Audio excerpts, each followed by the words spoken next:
All right, here we go. So today I want to talk a little bit about this daylight tablet. There have been a lot of questions about it recently, so we're going to let a couple of people sort of filter in, see what's going on. But basically, I was the lead industrial designer on this. I worked on it for about a year or so. Um, and we're just going to wait a few more minutes and make sure some people start sort of filing in. In the meantime, for anybody here, feel free to answer any questions or whatever else, or ask any questions or whatever else. Wait, did I set this to public? Hold on.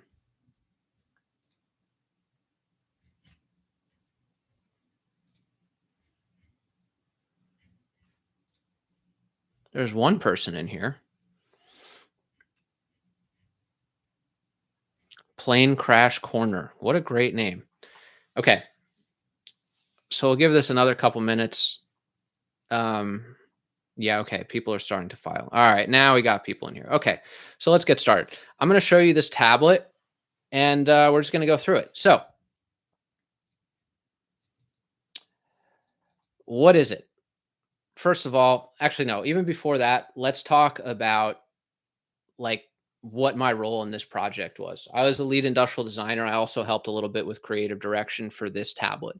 And essentially, what this is it's basically like if a Kindle and an iPad had a baby. So it's a completely non emissive display. It doesn't emit any light, although it does have a backlight that you can turn on if you want to. But then, one thing that you can't do with a Kindle that you can do with this is zoom in. So it feels a lot like a regular piece of paper, or at least the closest thing you can get to it digitally. And essentially, you can do all sorts of crazy stuff with the refresh rate and all that kind of stuff. So it's basically like fast e-ink. Now, it isn't actually e-ink, to be very explicitly clear. It is a different technology, which I'll talk about in a little bit. So the reason why I wanted to do this is because I've noticed a lot of people have been asking questions about this, and there's really only like one independent review on all of YouTube about it. Obviously, I have my biases since I designed it, right? But at the same time, I'm a contractor. I don't work for Daylight per se. I mean, yeah, I do contract work for them, but like I am somewhat of an independent reviewer. And more specifically, I can speak with relative authority about what this thing is and what this isn't. And my reputation is at stake. Like I have a lot of other things going on besides this one client. So I think that I'm reasonably trustworthy, especially now that you have the frame of reference that, okay, this guy does have some biases because he did design it, right? So let's talk about the first thing. Why is the lighting so crappy in this shot? And why am I sitting in an office? Well, there's actually a very specific reason for that. I wanted to show this display in as natural of an environment as possible so that nobody could say, oh, you just made the display look really good so that, you just sort of like dolled it up. So just to be clear, there is no lighting in this shot. The only light that is actually here is the window that I'm sitting in front of. And I'll show some side by side comparisons in a second. So let's talk about a Kindle versus Daylight comparison. Now, if we put these side by side, you'll notice something right away. The Kindle is a lot lighter, right? It's got a better white state. So that is one difference. The Kindle is better in that regard. But as soon as you try to zoom in or do any sort of like pinching or anything like that, everything immediately goes to crap. So if you're the type of person who is sort of passively reading, the Kindle might be fine for you. Like if you're just reading a novel and you're not taking notes on it, you're not annotating anything, the Kindle might actually be fine. If you're somebody who's reading a lot of research papers, if you're a student and you need to basically annotate things, uh, underline things. Oh, wait, here, let me turn on the pencil. If you need to underline things, do that kind of thing. If you need to zoom way, way, way the heck in here and put a little tiny smiley face and then zoom out. If you need to scroll through this quickly and go through documents, this is definitely the thing for you. I mean, if you try and do this same thing on a Kindle, like going through pages on a PDF is nauseatingly slow and frustrating. So that's really like who it's for, I would say. Another question that a lot of people ask is, "Oh, Cloudy Gaming, your videos are full of great wisdom. I appreciate that."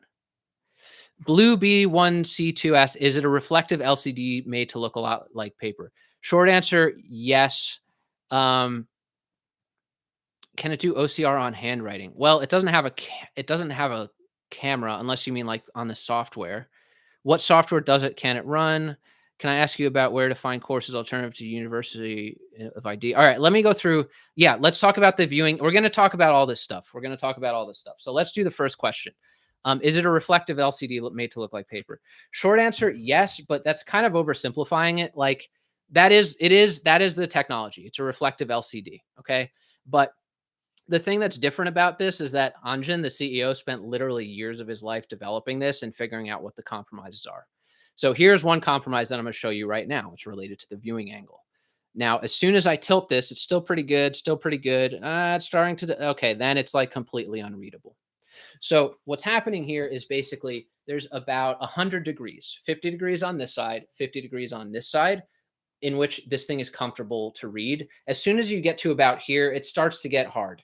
But realistically, nobody reads like this. So it's like for most use cases, it's fine. That is one trade off that you have to make.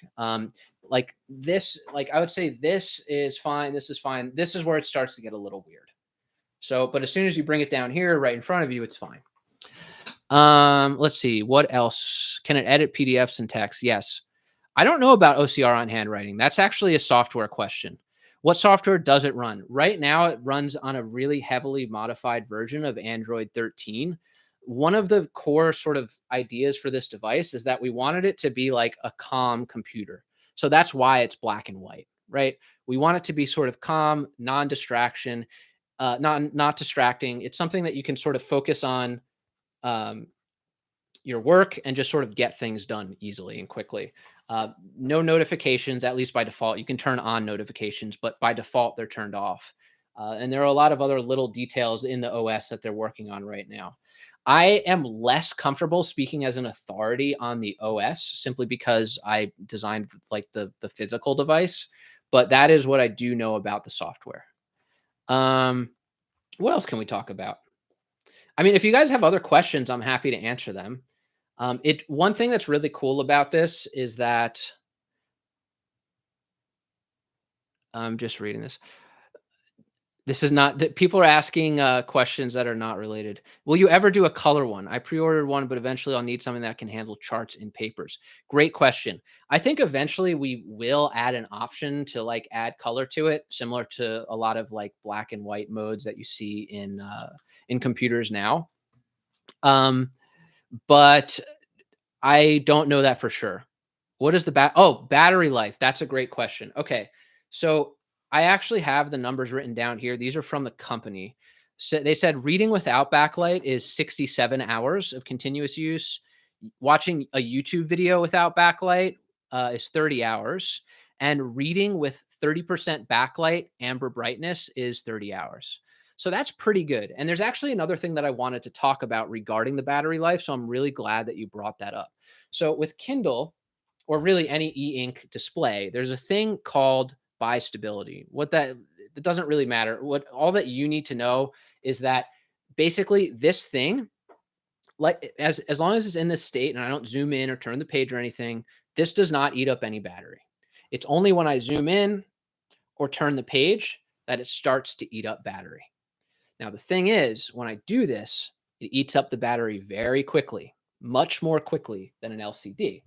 So because of that, if you're doing things that are typical to a daylight tablet where you're annotating, writing things, taking notes, it actually, I don't know, I can't say this definitively, but it's well, I can't what I can say definitively is that it's more efficient with these kinds of movements in terms of conserving battery. In terms of like actual practical use, which one is going to last longer, it's not like a clear-cut answer. One thing I can say is that like if you're taking lots of notes on this thing, it's going to be more equal.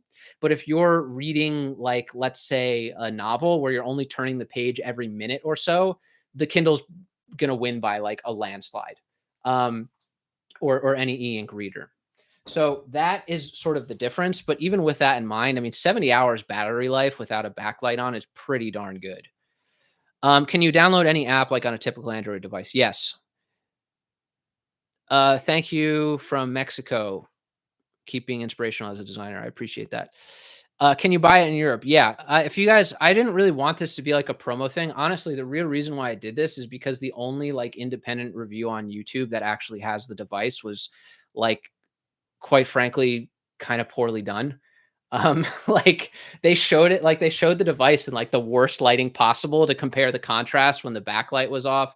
They did all sorts of weird things. They didn't talk at all about actually something that I haven't discussed yet, like the fact that you can use this outside and be more engaged with nature, all that kind of stuff. But once again, I'm trying to somebody asked, what would it take to bring down the price? Here's the thing. It is really expensive. It's $729. That's like, I don't know how much does an iPad cost? I think an iPad, the lower level iPads cost less than that. So that's kind of a hard sell, right? It's like, why does this thing cost so much money? Well, here's the thing. I don't want to go too much into detail about economies of scale, but that's really the sort of thing that we're fighting with here. It's economies of scale. If you have 10,000 of something made, the price per unit is going to be much higher than if you get 10 million of something made. Once again, the price per unit, that's a very important part. And the reason for that is basically when you're doing mass production, if you're doing a bigger run, you have more leverage with the manufacturers. You can negotiate more easily with them. There are more opportunities to introduce automation into the process. And because of that, for Apple, they can sell devices for super cheap. For us, we don't really have that advantage because, they're just like this little indie startup. So for now, at least until the order quantities go up, the price is pretty high. If you believe in the device and you think it could be useful to you, go try it out. I'm pretty sure they're offering a 100% refund policy. Go check out the FAQs on their website to make sure that's true, but I'm fairly certain that's the case. Where does it store my data? I don't know. I can probably get an answer to that for the software team. Yeah, a lot of the software, like I said, guys, I worked on the hardware, so I can answer questions about the hardware. I am less well versed on the software. I want to make that really clear. Um, how is black and white contrast compared to good soft contrast using color? And is it not better to seek that which does not clash? I don't quite understand that question. I'm sorry. Can you make it more portable or thinner like Kindle? Eventually we will be able to, but that's another thing. Like, we had to work with basically the best display manufacturer in the world to get this made. It was really, really hard to do. And we didn't have a lot of bargaining power because we're just like some little company and we're like this little side project for them. So eventually we could make it thinner, but yeah, the current device is pretty thick. And that's actually this case adds a ton of thickness. It probably adds twice as much thickness to it. But we were like, you know what? The way to sort of handle this thickness rather than hide it is just be like, you know what? This is a nice, cushy, comfy piece of design, and that's sort of what we're going for. From what I can tell, this tablet is quite similar to the Remarkable 2, but instead of e-ink, it's LCD with a higher refresh rate. What USPs? What does USP stand for? Universal or unique sales proposition, I think. Does it have other than maybe OS and refresh rate? Um, I would say that they both feel similar in terms of how they are to write with. I would say the refresh rate is probably the main thing, but it's kind of a big one. I mean, I don't know if you guys have used Remarkable, and once again, I am biased, okay? I did design this thing, so keep that in mind. The refresh rate is kind of a big deal. Like, to be able to, like, take notes on this thing quickly and highlight things and just sort of work on it very fluidly without getting any eye strain is kind of a special thing. I mean, I think it's kind of a big deal, but once again, keep my biases in mind, though. You mean software in terms of Han Batista asked, "Do you mean software in terms of the engineering of the fits and the shape of internal parts, or hardware on the appearance and proportions? If so, can you talk to us about your decisions on the design?" I could tell you a little bit. So, for example, this thing needed to be like almost 10 millimeters thick. I think it's 9.6 millimeters thick. It's like, oh God, this thing is a heckin' chonker. So that was probably the biggest thing that I had to deal with as a designer. Like, how do I make this thing look like somewhat manageable? And there's a couple things that I did. Number one was you can hide the thickness a lot. It's actually a lot thicker. It's probably more than twice as thick with this case on. So this is probably I actually do I have calipers around here? I don't. But this is like probably 20 millimeters thick right now. It's like only about 9.6 in reality. So what I did was when I was designing this, if you look at this, let's take this off really quick. Sorry, one second. So if you look at this from the side, I basically have the curve starting like here, let's move up here. I have the curve starting uh being really gradual right here, and then it's sort of the curve doesn't stop until you get like in here. It's not really visible to the naked eye, so to speak, but it's this really subtle transition so that when you hold it in your hand, nobody really complains about the thickness of it, which is kind of awesome. That's actually probably one of my prouder moments of this, like the fact that nobody has complained about the thickness too much, which is pretty cool. Can you show us the 360 of the project in the CAD, like in the 3D CAD? Um, no, I cannot. That would definitely violate my NDA with the company, but I can show you 360 degrees in real life. I mean, here it is. Can you summarize what we were discussing here? Asked Jitu. No, just scroll backwards and watch from the beginning. Any other questions? Let's see. As a student, Ibrahim says, as a student, this is fantastic. However, I had no idea it existed, and searching on Google doesn't bring up many results. Do you know the company's marketing strat? Would you consider promoting it at universities? I personally wouldn't promote it, but maybe they should because actually universities would be a big market for this thing. People who read a lot, who study a lot. Yeah, Shady mentioned it's just like the Game Boy Color. It is very similar, but it's like the Game Boy Color on crack in terms like it uses a very similar technology, but the viewing angles are way better. It's way better contrast. It's a way better feel. It's way better refresh rate, et cetera, et cetera.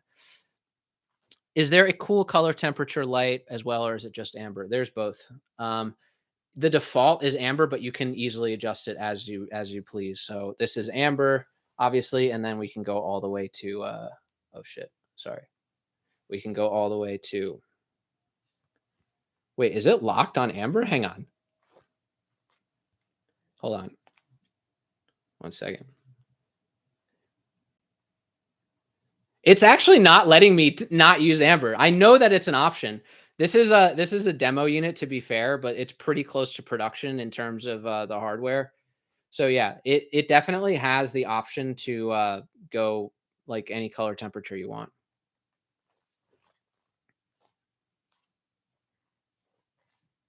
Any other questions? Everybody in university has a tablet with stylus taking notes in lectures. They should absolutely promote this in school. Yeah, I agree. Do you think about using matte glass? It is matte glass, actually. That's an important thing to mention. So, this is like I have a window in front of me, and this is like a normal LCD. This is my phone. Hopefully, no notifications show up, but you can kind of see there's fingerprints all over it and shit. But yeah, that's like a normal LCD. Um, how many customizable active buttons or action buttons? Two. Did you design the layout for the internals as well? No. The short answer is no, but I did have some input on like the position of various components on the inside because I had opinions on it. But generally speaking, no, I didn't. Does it come with a stylus and does it allow you to listen to music? Yes, you can listen to music on it, and yes, it comes with the stylus. At least I'm pretty sure. Let me check. If you go to Daylight Computer, let me go to it right now. Daylightcomputer.com. If you go to product there on the bottom left, there's a thing there's like these three little lines, and you click on that, and then you click product, and then it says what comes in the box. So let's see. Does it come with a stylus? I'm surprised that you guys are asking me like product specs. I thought you guys would be much more curious about the design process, but shows what I know. Yeah, it's a Wacom stylus and it has a little button. It has removable tips so that you can have a nice fresh writing experience. This is just what it says on the website. Um, regarding economies of scale and the price, would or can you manufacture or sell the same display to others if there is demand? If the CEO does, would that bring down the price? It would bring down the price because then you'd have higher numbers being sold for sure. I don't know what his long-term strategy is though. I would think he probably wants to keep it. He wants to control the display because he spent so much time developing it. I think I'm like pretty sure he has multiple patents, that kind of thing. Any promises for software updates? I don't know. That's a software question. Can some other display manufacturer copy your tech? I mean, dude, yeah, everybody copies everything over. If you get something made overseas, if it's successful, it's going to get copied. So the short answer is yes. This thing will inevitably get copied. I hope that doesn't happen, but there's nothing you can do to avoid it. No accent color. No, no accent color. E-ink or LCD. It's RLCD to be explicitly clear, but it's like heavily, heavily modified. The guy spent like years developing this display. It's way, way better than anything else on the market. I can say that with absolute certainty. I've seen a bunch of RLCDs and they're like trash in comparison. They're barely even usable. How different is the Android skin compared to stock Android? Could you show the homepage, for example? This is not the most up to date thing because I specifically told them, like, I don't really care about the software. I want to talk about the hardware, but this is what it looks like right now. I'm pretty sure it's not going to look like that when it ships, though. What were your considerations around usability, sustainability, and the design process? Great question. Does your mom comb that wig? No, she does not. Let's see. So, what were your considerations around usability, sustainability, and the design process? Um, so this is actually another tricky thing that I am not happy about, but I did get a couple small wins. One of them is like the coding that is used on the design. I advocated very strongly against using any sort of coding. Hopefully, they listen to me. Whether they do or not is up to them. Um, in terms of sustainability, you pretty much have no leverage, and the margins were so thin. I don't know if they did it for this device. Maybe they will for the future ones when they have more leverage with the manufacturers. Anytime you introduce like a new kind of plastic or a new kind of process, the manufacturers don't really want to work with you on it. So once they have more leverage in terms of manufacturing, the hope, or at least my hope, is that they would go for that, especially since this is supposed to be something that is geared towards humane tech, right? I mean, if it's going to be humane for the people using it, it should be humane for the people for the people making it, as well as the people actually, disposing of it. Is it waterproof? I highly doubt it. I don't know that though. Did you take any inspirations while designing this? I mean, really, we were just focused on making this feel like as less like an electronic device as possible. So there are a lot of things that we could have done that would have made it like more in sort of consumer electronics land in terms of the design. And there are some other things that make it feel very consumer electronic-y. More specifically, these giant bezels. It feels kind of like an iPad from like 2010. But actually, if you actually use this device, having a resting place for your thumb and where it's not touching the display is incredibly comfortable and really important. So in that way, we really tried to prioritize like usability above aesthetics, so to speak. And when we did focus on aesthetics, we kind of focused on this sort of cozy, sort of laying down in bed, sort of relaxing at the end of the day kind of a vibe. Tanuj from Daylight here. Happy to answer any questions. Oh, hey, Tanuj. What materials are used on the shell of the tablet in the tablet case? I don't know what specifically they ended up at, but I know that like the sort of industry standard is PC ABS, a combination of polycarbonate and ABS. What design decision you got pushed back for and how did you fight back? Dude, I can't even tell you how many things I fought for. But I also can't tell you the details because it would definitely violate my NDA. Actually, this is a good question for you guys. Do you guys want to see um, a play by play like process of how this thing was made? Because that's something I've been thinking about doing. I would need like permission from the company basically. I would need to do it in a way where I would have to say like, look, this needs to be an independent review. You guys can't meddle in it in any way. But let me know if that's something that you would want to see. I highly doubt they would go for it, but it's something that we've been floating the idea of, and I don't know, it could be kind of fun and interesting. Da, da, da. Let's see what else. Yeah, Ibrahim, you mentioned like different form factors. This is just the beginning. We chose a tablet specifically first because it's a lot more forgiving than a phone, like a cell phone. Because obviously, a cell phone is kind of like that would be amazing, but that is like probably an order of magnitude more expensive. There's all sorts of like crazy certifications you need to go through with the service providers. Like, there's also like miniaturization of parts that gets really expensive, um, that kind of thing. If it will be copied anyway and the tech is in the screen and patents, it would be easier to allow you. What does that mean, Han Batista? Tell me more. I don't know what you meant by that. Hi, Cloudy Gaming with your whatever. Where's your family? Your home looks empty. I told them not to go out because I'm doing this live stream. Why not color e-ink? Well, to be clear, it's not e-ink, it's RLCD. There were a couple of reasons not to go with color. Number one, there were technical limitations and feasibility questions around it. Another thing is that black and white is just a lot less distracting. Oh, I see. Han Batista was saying for the owners to allow you to talk about it. Yeah, he's saying like, oh, you could still talk about the design process without revealing any of the proprietary tech about the screens and the patents. Yes, but I also want to talk about the relationships and the like somebody was talking about, oh, were there conflicts and fights that happened that you had to fight back on for certain features? And there were, but and I don't know if they necessarily want me talking about that publicly.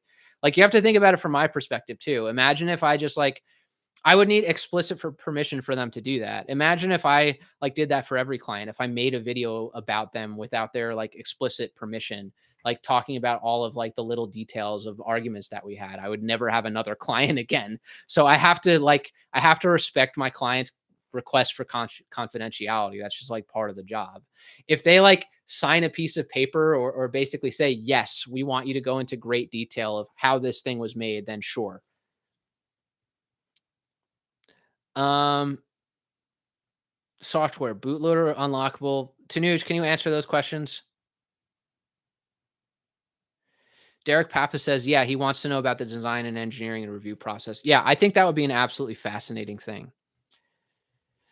Sales, who is this exactly for? I can answer that pretty simply. It's for people who read a lot, but not just read, but like they annotate. They're note takers, they highlight things, they're researchers studying things, that kind of thing.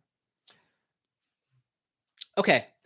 I think that probably covers it. I don't know, like, because I guess we can just talk a little bit more. If there's anything else you'd like to see, I'd be happy to show you. But I think that pretty much covers it.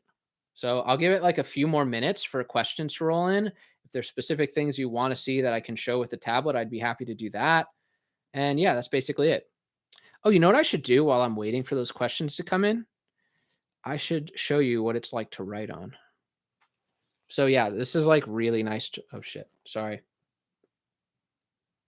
So yeah, this is super nice to write on. Unfortunately, it's impossible to write and show you at the same time. But I wanted to do it this way. I wanted to do the live stream this way so like nobody would because this might get picked up by like big tech blogs or something, and I don't want them to say, "Oh, he like doctored the lighting," or "Oh, this is comped," or something like that. I want it to be clear that this is like a real product. Like, there's nothing happening here that's like it's all above board. What type of OS does it use? Can you do a jerry rig everything demo? I don't know what that means, nobody. Tell me more. What was your working relationship with the company? Were you hired as an independent designer like a freelancer or hired on a long-term contract by the company? How long did you work on it? So okay, my relationship with the company was basically I was an independent contractor, but it was a long-term contract. I worked on it for about a year and 3 months. However, I didn't just work on this. We worked on a lot of other like future facing concepts and things that are still in the pipeline, which I definitely can't talk about, but I will be able to soon. Um, yeah, so I was not on a long term contract. It was just basically week to week. Um, oh, that was a joke. Nobody says that was a joke about his jerry rig everything demo. I wonder if you chose a more, oh, alpaca male, my favorite. long time commenter. I wonder if you chose a more curvy design because of the thickness of the device. That's exactly why. That's exactly why.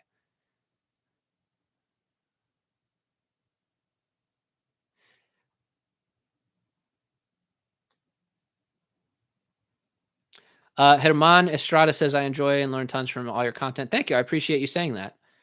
It seems like an e-reader on steroids. What were the design decisions you made to align it more with the tablet or e-reader class of product? Yeah, so once again, a lot of it comes down to the material choices, the finishes, all those sorts of things. Now, the tricky thing is, it's like, okay, it's a freaking giant screen, right? Um, Ads were about to run for you guys, but I skipped them. So it's like, okay, how do we make this thing feel more like an analog piece of technology rather than like this digital one? And it's really hard to do because you have this giant freaking screen in the front. So that's where we focused a lot on the back and the sides to make it sort of as friendly as possible. Did you also design the case? I had a hand in the case. I definitely had a hand in it, but really, I don't know if I can say who designed it. But it was another person who designed it. I definitely helped a little bit with it though.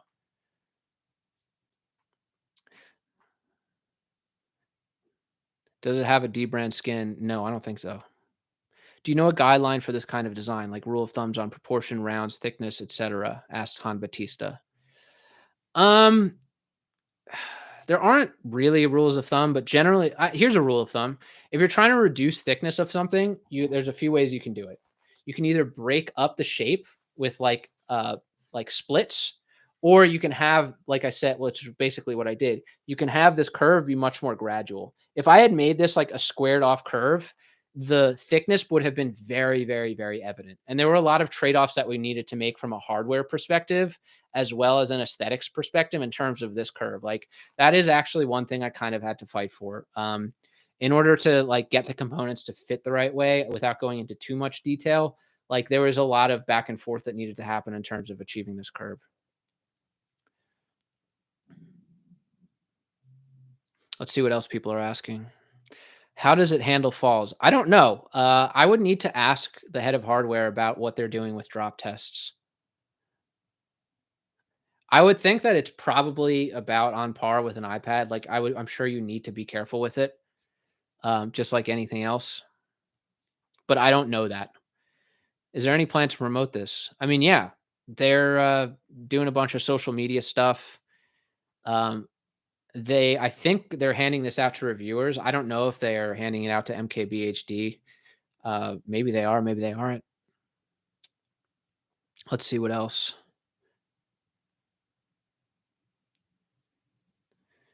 Okay. I'll give it another, I don't know, 30 seconds. The expected price range is 729 bucks. It's a lot of money. This is a bit unrelated, but can you make a video on advice for maximizing your career as a designer, engineer, and advice for achieving mastery in this field? Um, oh, that's a big question. That's a really big question. That would be its own live stream, Ibrahim, but I'm almost hesitant to answer because my answers are just going to be like cliche nothings. It's like, oh, be passionate about your work and work hard and it'll all work. I don't freaking know, man. Honestly, man, a lot of it's luck. Why did the design take 15? Somebody asked, why did the design take 15 months? What differentiates the design parts from other? To my naked eyes, looks the same as others. Yeah, I mean, it's a fair point. It's funny you mention that because I've worked on a lot of other things, right? Like AR glasses, or I've actually designed some guitars, bass guitars, and those are significantly more complex. I think the thing that made this sort of complicated was that it's something. It's kind of like scrambled eggs, as the CEO always puts it. It's like, yes, there aren't a lot of ingredients. There's not much there, but the things that you do, you have to really make sure that you nail and get right. So the short of it is that like the little details are kind of what make the design essentially. But yeah, I mean, it's not super differentiated in terms of design because it's like, well, it needs to be a flat screen. The display is sort of the main thing. There isn't a lot of room besides like color, material, and finish in terms of innovation from an industrial design perspective. One area where there is potential innovation is going to be in the accessories. So, like, how do we make a pen that feels really nice? How do we make cases that actually work really well? Keyboard cases. Okay. I think I'm pretty much done. Will the back attract a lot of dirt? How to clean the fabric? That's a good question. I wonder if they're testing that because I haven't worked on this in a while, so I don't know. Oh, a couple more questions coming in that I want to answer. Is it compatible with Obsidian? Alpaca Mail, it's actually interesting that you asked that question. The founder of Obsidian just made, yeah, and Tanu just said, yes, it is. The founder of Obsidian made a version of Obsidian that is specifically compatible with e ink. This is not e ink, but it's sort of in the same spirit. So the short answer, yes. Um, I think that pretty much covers it. Thanks everybody for checking it out. I hope you learned something. Oh, one last question. Why are the bezels different on the top and bottom? Like, why are the bezels bigger at the bottom? It's because when you're reading in bed, you have like the cover sort of peeking over the edge a little bit. And we wanted to make sure that the screen wasn't covered by the covers while you're in bed reading. That's why. All right. Have a great day, everybody.